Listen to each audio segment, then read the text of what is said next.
as these colonial towns are going to begin, then the organized sports will begin too.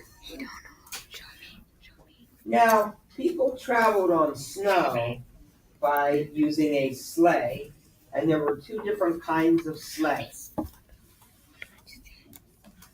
A sleigh pulled by one horse was called a pod, P-O-D, a pod sleigh, and a pung, P-U-N-G sleigh was a sleigh pulled by two horses. People like traveling by sleigh because the snow would fill up the holes in the roads, so the sleigh would go over the roads smoothly. If they were going somewhere, it might take them more than a day. It might take them a half a day to get there, and they might put a chunk of frozen bean porridge to the back of the sleigh. They would take some hot coals with them, and whenever they got hungry to eat, they would take the hot coals and they would heat up the porridge and eat the porridge halfway into their trip. All right.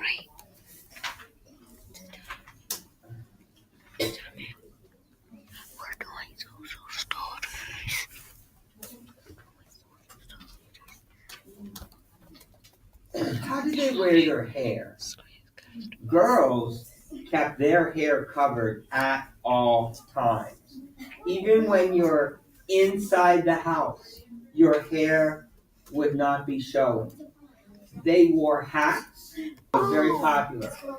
Have you ever tasted it? Squirrel. Neither have I. Bear stew. Ooh, wow. And deer stew. Yeah, deer stew's okay. Now, a few families had pigs. Yeah. So they could have bacon and sausage and pork. During the cool days before winter, everybody worked extra hard. They had to get all their food ready for the cold months. So their meat was smoked, it was salted and pickled. Their apples and pumpkins and peaches were peeled and sliced and hung up to dry. I like dried fruit.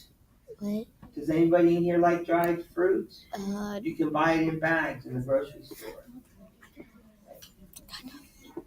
No one would be hungry. No one would be thirsty either.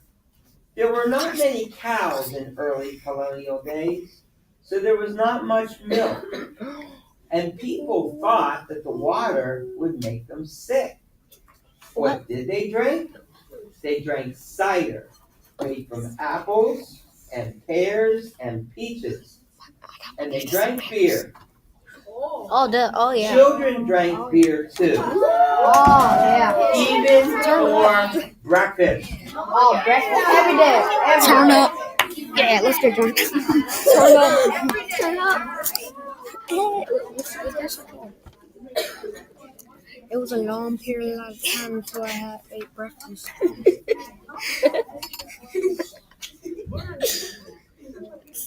What did colonial people look like? If you lived in colonial days, you would look the same as you do now, but you would wear your hair in a different way, and your clothes would be different too. Even baby clothes were different then. Clothes in colonial days had different names. If a baby fell, he fell right on his pudding. A pudding was a soft pillow worn around the baby's middle to keep him from getting hurt whenever he fell or she fell. When boys and girls were 6 years old, they started yellow, red, purple, and blue. Yeah, what? Okay. If, ladies and gentlemen, you wanted to send a letter to somebody,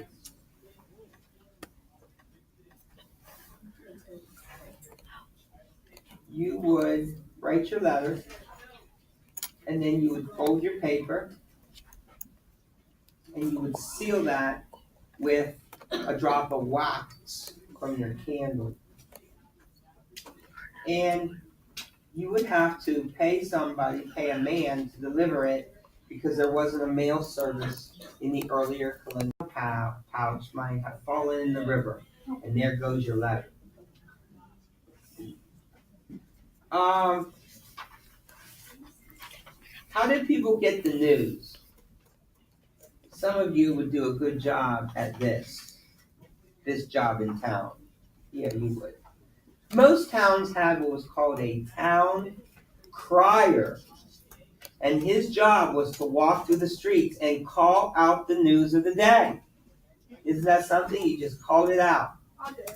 Now, if the town crier had special news to tell, he rang a bell or banged on a drum, and then the people ran to hear what he was saying. Hear ye, hear ye. Come one, come all. Hear ye the news, and ring a bell, and then he would tell the most important news. All right. There were only a few newspapers in early colonial days. The papers printed news of the 13 colonies. So if you had a newspaper, you could read what was going on in the 13 colonies if you knew how to read, if you were taught to read and write. Would you like to have lived in colonial times? No thanks. Now, the different jobs, the cobbler made the shoes. He was a busy man making shoes and repairing shoes, but here's what I like. I wish we were living in colonial times because of this. Oh, no. There was no right or left foot of a shoe. Oh. And you just stick them on. All right? This is how it was right at the American Revolution, too. I yank it out, and it hurt. The pewterer made and mended pewter spoons, made spoons, plates, and cups. Now, there were no banks in colonial times. What? So suppose a person had a lot of silver. He would take his silver to the silversmith. The silversmith would melt it down and then maybe make a silver muff out of it. All right? So you could be rich. Remember in The Lion to Guard Us, how the brass bar, people thought that Dr. Kreider had his gold melted down into a brass lion. So you were rich sometimes depending on how much silver you had and how much gold you had. The cabinet maker made the furniture. The clock maker made the clocks. The miller ground the corn and wheat into corn meal. The wheelwright made spinning wheels and wagons, or the wagons and carts.